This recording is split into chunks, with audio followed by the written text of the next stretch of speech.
परदेसियों से न किया मिलाना, परदेसियों से न किया मिलाना, परदेसियों को है एक दिन जाना, परदेसियों से न किया मिलाना, परदेसियों से न किया मिलाना। जय हिंद साथियों, मैं अपने इस वीडियो में आपका अपना स्वागत करता हूं। दोस्तों, हम लोग बात कर रहे थे बोर्ड एग्ज़ाम 2026, यानी जो बोर्ड एग्ज़ाम 2026 से रिलेटेड जो महत्वपूर्ण प्रश्न है उन पर हम लोग बात कर रहे थे। तो ये बेसिकली जो मेरा वीडियो होगा क्लास 12th मैथ्स के लिए होगा, और इसमें आज हम लोग बेसिकली समाकलन के 2 प्रश्नों पर बात करने वाले हैं जो कि बोर्ड एग्जाम की दृष्टि से महत्वपूर्ण है।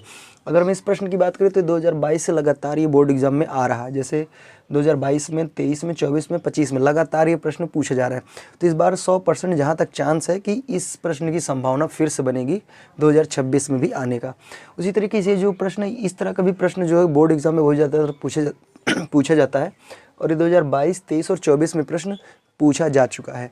तो चलिए, सबसे पहले हम लोग बात करेंगे इस वाले प्रश्न पर, फिर लास्ट में हम लोग बात करेंगे इस वाले प्रश्न पर। तो चलिए स्टार्ट करते। सबसे पहला नंबर हम लोग बात करेंगे इस वाले प्रश्न पर। देखिए ध्यान से, ये जो प्रश्न है, एक्चुअली ये जो प्रश्न है इसका जो हर है, हर को देख के पता चल रहा है कि ये आंशिक भिन्न से हल होगा। आंशिक भिन्न में आप लोगों ने एक मॉडल पढ़ा होगा। मॉडल ये था, जैसे उसमें हर का जो मॉडल था x plus minus A, x plus minus B, x plus minus C. अब यहाँ पे मैं प्लस माइनस इसलिए लिख रहा हूँ क्योंकि यहाँ पे जो नंबर हो सकता है वो प्लस में भी हो सकता है, माइनस में भी हो सकता है, कोई भी नंबर हो सकता है। सॉरी, नंबर नहीं, चिन्ह, यानी जो चिन्ह होगा वो प्लस में भी होगा, माइनस में भी होगा, ठीक ना। तो कुछ इस मॉडल में आप इसका मॉडल पढ़े होंगे। जैसे अगर मान लीजिए इस तरह का है dx है, तो इसको हम लिख सकते हैं a बटे x plus minus a plus b बटे x plus minus b plus c बटे x प्लस माइनस सी। इस मॉडल में हम लोग क्या करते हैं, इसको लिखते हैं। तो बेसिकली कुछ इसी तरीके से हल होने वाला है। तो चलिए आइए इसको हम लोग क्या करते हैं, स्टार्ट करते हैं।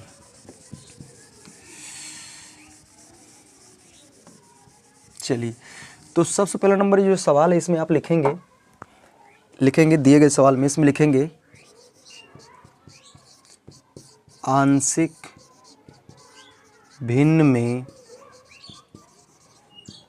तोड़ने पर। ठीक, देखिए जैसे आंशिक भिन्न में आप तोड़ेंगे तो ये जो समाकलन का चिन्ह इसको आपको क्या करना है, हटा देना है। तो यहाँ से हो जाएगा 3x बटे x माइनस 1, फिर x माइनस 2, x माइनस 3 बराबर। देखिए इस तरीके से तो आप इसको ऐसे तोड़ेंगे a बटे, जहाँ पे जैसे x पे एक घात है तो एक नियतांक लिखेंगे वो a होगा, और x माइनस 1 प्लस b बटे x minus 2 plus c upon x minus 3, इस तरीके से। तो इसको अब देखिए, जैसे आप इसको आंशिक भिन्न में तोड़ देंगे तो इसको तुरंत ही आपको क्या करना है, इसको समीकरण नंबर 1 मानना है, ठीक ना। अब इसके बाद यहाँ फिर क्या करेंगे, 3x बटे x minus 1, x minus 2, x minus 3 बराबर। इधर समझिए, अगर इनका हम एलसीएम निकालेंगे तो एलसीएम यही आएगा पूरा, x minus 1, x minus 2, x minus 3, ये पूरा एलसीएम आएगा।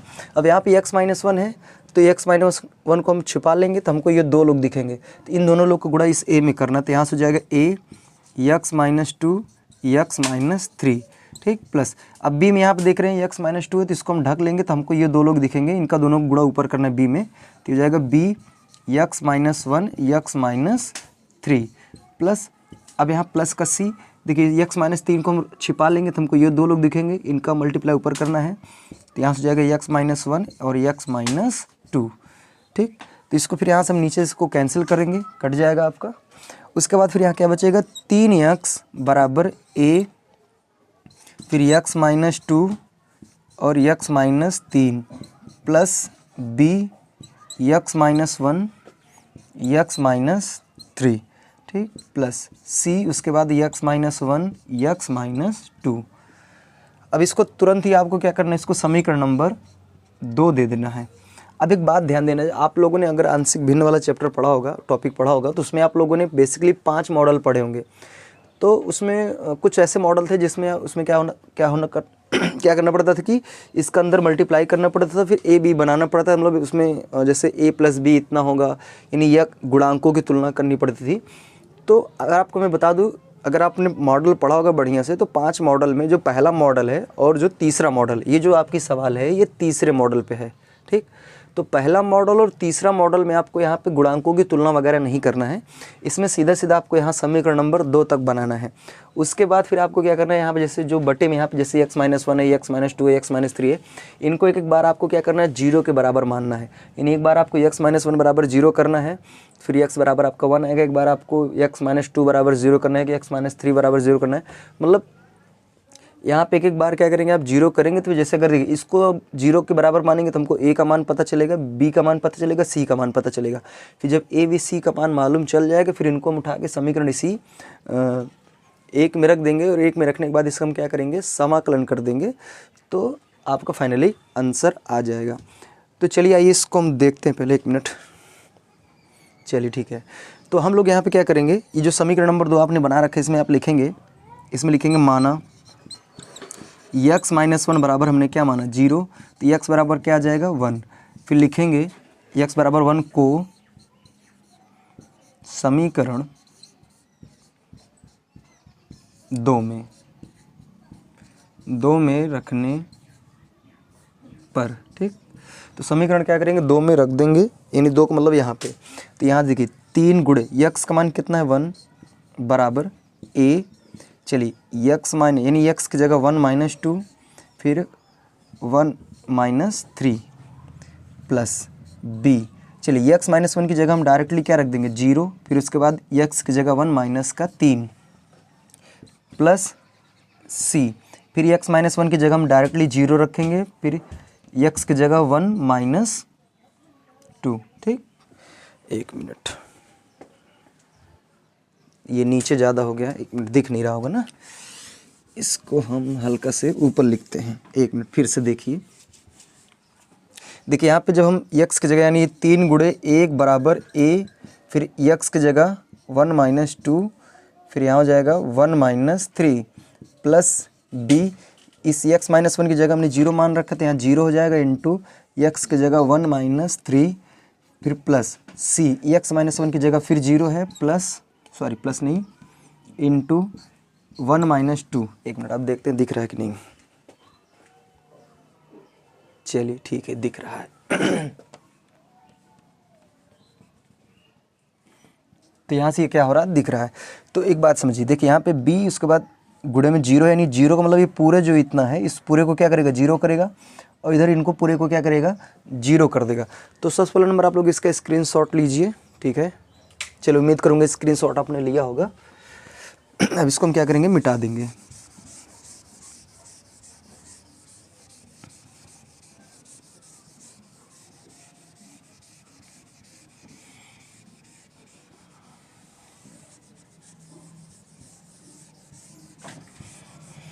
चलिए समीकरण 1 को भी मिटा देते अभी, लेकिन लास्ट में इसका काम पड़ेगा, तो हम लोग फिर से इसको लिख लेंगे। चलिए ठीक है, इधर देखिए। तो अब यहाँ से जब ये देखिए, यहाँ पे क्या होगा, ये इतना पूरा 0 होगा, और इधर ये पूरा इतना 0 होगा, तो इसको हटा देंगे, तो यहाँ हो जाएगा 3 × 3 बराबर, देखिए a, 1 में से 2 जाएगा, -1 आएगा, और 1 में से 3 जाएगा, -2 आएगा, ठीक। तो इधर इसका मल्टीप्लाई करेंगे तो जाएगा 3 बराबर, इसका गुणा इसमें करेंगे तो जाएगा 2a, क्योंकि -2 - 1 का गुणा प्लस का 2, और यहाँ आगे आएगा a, यानी 2a। अगर यहाँ से हम a की बात करें तो a बराबर क्या हो जाएगा, a बराबर जाएगा 3/2, ठीक। फिर इसी तरीके से हमको क्या करना है, जैसे अभी आपने समीकरण 1 में देखा था, उसमें x - 1, x - 2, x - 3 करके था। तो अब आपको क्या करना है, अब x - 2 बराबर हमको क्या करना है, 0 मानना है, ठीक। x - 2 बराबर हमको 0 मानना है। अच्छा 1 मिनट, आपको यहाँ पे एक चीज़ थोड़ा करना पड़ेगा। तो यहाँ पे जो समीकरण 2 हमने माना था, उसको हमने लिख दिया, इसलिए लिख दिया क्योंकि बार बार जो x - 2 बराबर 0 जो मान रहे हैं, फिर x - 3 बराबर, यानी x - 3 = 0 जो मानेंगे, तो सबको समीकरण 2 में ही रखना है। तो इसलिए समीकरण 2 को मैं ऊपर से ऊपर मतलब लिख दे रहा हूँ, ठीक ना। चलिए x - 2 बराबर हमने क्या माना 0, तो अब इसको कहाँ रखना है, 1 मिनट, x बराबर क्या आएगा 2, अब इसको कहाँ रखना है, को समीकरण 2 में, ठीक ना, 2 में रखने पर, तो रखिए इसमें, तो यहाँ से क्या हो जाएगा 3 गुणे 2 बराबर a। चलिए x माइनस 1 की जगह हम लोगों ने 0 मान रखा है, फिर उसके बाद x की जगह 2 माइनस का 3 प्लस b, x की जगह कितना है 2 माइनस 1 फिर 2 माइनस 3 प्लस c, x की जगह 2 माइनस 1 इंटू x माइनस 2 की जगह हमने डायरेक्टली 0 माना है तो उसको 0 रख दिया हमने। तो अब आप एक चीज़ नोटिस कर पा रहे हैं, यहाँ पे देखिए इतने गुणे में 0 है और इधर इतने गुणे में 0, तो ये दोनों क्या होंगे 0 हो जाएंगे। तो यहाँ हो जाएगा 3 दूनी 6 बराबर, यहाँ बचेगा b। अच्छा 2 में से 1 घटाएंगे तो 1 आएगा, इंटू 2 में से 3 घटाएंगे तो माइनस का 1 आएगा, ठीक ना। तो यहाँ से क्या हो जाएगा 6 यानी 6 बराबर, इसका इसमें गुणा करेंगे तो यहाँ जाएगा माइनस का b, क्योंकि देखिए एक करना में एक मतलब माइनस 1 आएगा, माइनस 1 गुणा 1 में करेंगे माइनस के 1 आएगा, और माइनस 1 गुणा b में करेंगे तो माइनस का b आएगा। तो यहाँ से हम लिख सकते हैं b बराबर, ये माइनस इधर आ जाएगा तो माइनस का क्या हो जाएगा 6 हो जाएगा। तो यहाँ से b का मान आ गया। अब इसी तरीके से हमको क्या करना है कि जो x माइनस 3 है ये वाला जो है, इसको भी एक बार आपको क्या करना है 0 के बराबर में मानना है। तो यहाँ से हमको c का मान मिल जाएगा। तो जब हमको c का मान मिल जाएगा फिर इसको हम लोग पूरे को क्या करेंगे समीकरण 1 में रख के हम लोग समाकलन करेंगे।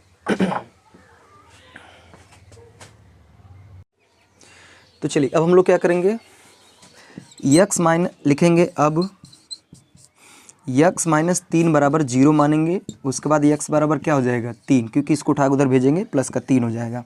फिर इसको लिखेंगे को समीकरण किस में रखना है समीकरण 2 में, ठीक। तो 2 मतलब यहाँ पर रखेंगे तो ये हो जाएगा 3 गुणे x की जगह 3 बराबर, चलिए यहाँ से a x की जगह कितना 3 माइनस 2, फिर उसके बाद यहाँ x माइनस 3 की जगह डायरेक्टली 0 रखेंगे, प्लस b x की जगह क्या रखेंगे 3 माइनस 1, उसके बाद यहाँ भी x माइनस 3 इसकी जगह डायरेक्टली 0, प्लस c x की जगह क्या हो जाएगा 3 माइनस 1, उसके बाद 3 माइनस 2, ठीक। तो ये देखिए यहाँ पे गुणे में 0, इधर ही गुणे में 0, तो ये 2 लोग 0 हो जाएंगे, इनको हटा दीजिए। यहाँ से हो जाएगा 3 त्रिका 9 बराबर, चलिए c 3 में से 2 जाएगा कितना आएगा, सॉरी 3 में से 1 जाएगा 2 आएगा, इंटू 3 में से 2 जाएगा कितना आएगा 1 आएगा। तो यहाँ से क्या हो जाएगा कि देखिए यहाँ से 2 एक करना 2, ठीक ना। तो अगर हम c का मान निकालेंगे तो c बराबर कितना आ जाएगा 9/2। तो हमने क्या किया a b सब का मान निकाले, इसको मैं यहाँ पर ऊपर लिख लेता हूँ, ठीक। a बराबर कितना है, a बराबर है 3/2, b बराबर कितना आया, b बराबर आया माइनस का 6, और जो c है c बराबर कितना आया 9/2, ठीक। तो हमने क्या किया सारे मानों को निकाल लिया है। अब इन सारे मानों को हमको क्या करना है समीकरण नंबर 1 में रख देना है।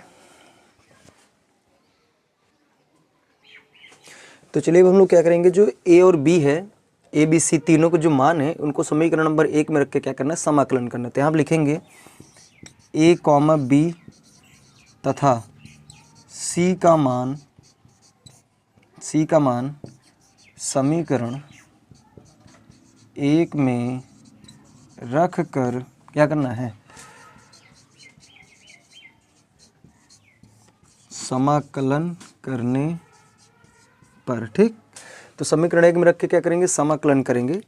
तो चलिए समाकलन करेंगे तो यहाँ हो जाएगा समाकलन 3x बटे x minus 1 x minus 2 x minus 3, उसके बाद यहाँ हो जाएगा dx बराबर, चलिए a का मान कितना है 3/2, 3/2 आगे आएगा, फिर समाकलन 1/x माइनस 1, 1 माइनस 1, इसके बाद यहाँ हो जाएगा dx, फिर उसके बाद b का मान कितना माइनस का 6, तो ये माइनस आगे आ जाएगा तो ये प्लस माइनस हो जाएगा, उसके बाद 1 क्या हो जाएगा x माइनस 2 dx, फिर प्लस c का मान 9/2, 9/2 आगे आएगा, समाकलन 1/x माइनस 3 dx, ठीक। उसके बाद इसको एज इट इज़ नोट कर लीजिएगा भी बराबर 3/2, इसको क्या हो जाए, इसको देखिए यहाँ पे घात अगर 1 है तो इसको हम पूरे को x मान सकते हैं, और ये सीधा हो जाएगा log x माइनस 1, फिर minus 6 log x minus 2 plus 9/2 log x minus 3। ठीक, बस इससे ज़्यादा कुछ नहीं करना है। फिर यहाँ पे प्लस को आपको क्या करना है, सी लगा देना है। यही आपका फाइनली आंसर होगा। ठीक, बस इससे ज़्यादा आपको कुछ नहीं करना, बस मेन उद्देश्य है समाकलन करना। समाकलन आपने कर दिया, यही आपका क्या हो गया, आंसर हो गया। तो मैं आपको बता दूं, ये जो प्रश्न है बोर्ड एग्जाम में अगर आपके आएगा तो ये 5 नंबर कम से कम, मतलब मिनिमम बता रहा हूँ, क्योंकि कभी कभी क्या होता है कि जैसे कुछ प्रश्न ऐसे होते हैं कि वो 5 नंबर का लेवल होता है लेकिन वो 8 नंबर में आ जाता है। कभी कभी कुछ ऐसे प्रश्न होते हैं जो 8 नंबर के होते हैं वो 5 नंबर में पूछ लेता है कभी कभी। तो कोई कन्फर्म नहीं है कि कितने नंबर में आएगा, लेकिन मैं आपको बता दे रहा हूँ कि कम से कम अगर इस तरह का प्रश्न आपके बोर्ड एग्जाम में आ रहा है तो 5 नंबर से नीचे तो नहीं होगा। अगर होगा तो 5 नंबर या तो 8 नंबर में पूछेगा ये। तो उम्मीद करूंगा हमारी बात यहाँ तक आपको समझ में आई होगी। बाकी अब उस वाले प्रश्न को आइए हम लोग डिस्कस करते हैं। तो अब आइए हम लोग इस वाले प्रश्न पर बात करेंगे। देखिए ध्यान से, ये जो प्रश्न है इसको मैं लिख लेता हूँ पहले। 0 से π/2 साइन के पावर 4x अपॉन साइन के पावर 4x प्लस कॉस के पावर 4x, उसके बाद ये हो जाएगा dx। ठीक है, अब यहाँ पे एक्चुअली सुनिए, ये जो प्रश्न है ये आप लोगों ने अगर एक्सरसाइज लास्ट जो समाकलन की सबसे लास्ट की एक्सरसाइज है जिसमें गुणधर्म वाली सवाल है, तो ये बेसिकली वहाँ की सवाल है। ठीक ना, और उसमें एक गुणधर्म आपने पढ़ा होगा P4 गुणधर्म ये कहता है कि अगर मान लीजिए लोअर लिमिट यानी जो नीचे की लिमिट है अगर वो 0 ऊपर की लिमिट कुछ भी हो तो आपको उसमें क्या होता है, गुणधर्म P4 में लोअर लिमिट अपर लिमिट दोनों को जोड़ दीजिए, जितना आए उसमें से क्या करना है, यक्स को घटा के लिखना होता है। ये है P4। फिर से एक बार समझिए, P4 जो गुणधर्म है ये कहता है कि लोअर लिमिट अपर लिमिट को जोड़िए, जितना आए जोड़ने के बाद उसमें से क्या करना है, यक्स को घटा के लिखना है। तो चलिए यहाँ पे हम लोग एक काम करते हैं। सबसे पहला नंबर तो इसको हम लोग बराबर में मानेंगे I, और ये समीकरण नंबर होगा 1। लिखेंगे गुणधर्म P4 से। देखिए गुणधर्म P4 ये कहता है कि दोनों को जोड़िए। तो चलिए, तो यहाँ से जाएगा I बराबर, जब लोअर लिमिट अपर लिमिट यानी 0 में π/2 जोड़ेंगे π/2 आएगा, और जहाँ जहाँ यक्स है वहाँ क्या करना है, π/2 मतलब यक्स π/2 में यक्स को घटा के लिखना है। तो ये हो जाएगा साइन के घाते 4, और यहाँ से हो जाएगा π/2 माइनस एक्स, फिर पूरे 1 बटे साइन के घाते 4, फिर π/2 माइनस एक्स प्लस कॉस के घाते 4 π/2 माइनस एक्स। उसके बाद यहाँ से क्या हो जाएगा, dx। I बराबर, चलिए 0 से π/2। अब इस 4 को भूल जाइए, साइन π/2 का मतलब 90 होता है, तो साइन 90 माइनस जो थीटा होता है वो कॉस थीटा होता है। तो यहाँ से क्या हो जाएगा, कॉस यक्स, और घात में 4 तो लगा दीजिए 4 बटे साइन 90 माइनस यानी ये हो जाएगा कॉस एक्स, इसके घात में 4 plus cos 90 minus theta sine theta यानी साइन एक्स, और घात में 4, उसके बाद ये हो जाएगा dx। ठीक है, इसको समीकरण नंबर क्या करिए, 2 दे दीजिए। अब हम लोग को क्या करना है, जो समीकरण नंबर 1 है और 2 है इन दोनों को क्या करना है, जोड़ देना है। तो समीकरण 1 और 2 जोड़ेंगे तो यहाँ देखिए बायां पक्ष जुड़ेगा, दाहिना जुड़ेगा। ठीक ना, तो इनको जोड़ेंगे तो हो जाएगा इधर 2i बराबर समाकलन 0 से π/2 साइन के घाते 4x बटे साइन के घाते 4x प्लस कॉस के घाते 4x dx प्लस, अब इसको जोड़ेंगे तो ये हो जाएगा 0 से π/2। ठीक, उसके बाद यहाँ से क्या हो जाएगा, कॉस के घाते 4x बटे साइन के घाते 4x प्लस कॉस के घाते 4x dx। ठीक, देखिए इसमें जो ये चीज़ है इसको मैंने पहले लिख दिया वहाँ पे, और इसको मैंने बाद में लिखा है, कोई दिक्कत नहीं। एक्चुअली ऐसे इसलिए किया क्योंकि दोनों को आपको हर सेम टाइप के, हालांकि वही चीज़ दिया है लेकिन जैसे इसमें दिया है सेम वैसे ही करना है। अब एक चीज़ समझिए ध्यान से, अगर मान लीजिए जैसे समाकलन में 2 लोग हैं और इसमें अगर इनकी लिमिट बराबर है और उनके आधार बराबर हैं तो हम इनके अंशों को आसानी से क्या कर सकते हैं, जोड़ सकते हैं। तो इनको हम जोड़ेंगे तो कुछ इस तरीके से हो जाएगा 0 से π/2। चलिए अगर हर सेम है तो हर लिख दीजिए सेम, यानी साइन के घाते 4x प्लस कॉस के घाते 4x, फिर अंशों को जोड़ दीजिए, नहीं हो जाएगा साइन के घाते 4x प्लस कॉस के घाते 4x, उसके बाद ये हो जाएगा dx। ठीक, अब इनको हम क्या करेंगे, ऊपर पूरा सेम है, नीचे सेम काट देंगे, तो हो जाएगा 2i बराबर 0 से पाई बटे 2, और यहाँ पूरा पूरा कट जाएगा तो हो जाएगा 1, उसके बाद dx। तो इधर हो जाएगा 2i बराबर, देखिए 1 dx का समाकलन क्या होता है, ये x होता है, और इधर हो जाएगा 0 से पाई बटे 2। ठीक, उसके बाद फिर इधर क्या हो जाएगा 2i बराबर, एक बार आपको x की जगह पाई बटे 2 रखना है, एक बार 0 रखना है, तो यानी पाई बटे 2 माइनस का 0। चलिए इधर कर देता हूँ, तो इधर हो जाएगा ये 2i बराबर, पाई बटे 2 में 0 घटाएंगे तो पाई बटे 2 ही आएगा। फिर अब इसको डिवाइड में करेंगे तो i बराबर क्या हो जाएगा, पाई बटे 4, और ये फाइनली क्या होगा, आपका आंसर होगा। तो उम्मीद करूँगा मेरी बात आपको समझ में आई होगी। तो ये भी बोर्ड एग्ज़ाम में बहुत ही इम्पॉर्टेंट प्रश्न होता है, जो कि बोर्ड एग्ज़ाम में आएगा। हो सकता है यहाँ पे 4 ना दे के घातों में 2 दे सकता है, ठीक, 3 दे सकता है, इस तरीके से प्रश्न आ सकते हैं। और इस तरह के से जो सवाल होते हैं बोर्ड एग्ज़ाम में पूछे जाएंगे तो कम से कम 5 नंबर में पूछे जाएंगे। तो इस तरीके के भी प्रश्न को आपको देख के जाना है। उम्मीद करूँगा हमारी बात आपको समझ में आई होगी। बाकी इसका आप स्क्रीनशॉट ले लीजिए। अब मिलेंगे हम लोग नेक्स्ट वीडियो में, तब तक के लिए जय हिंद।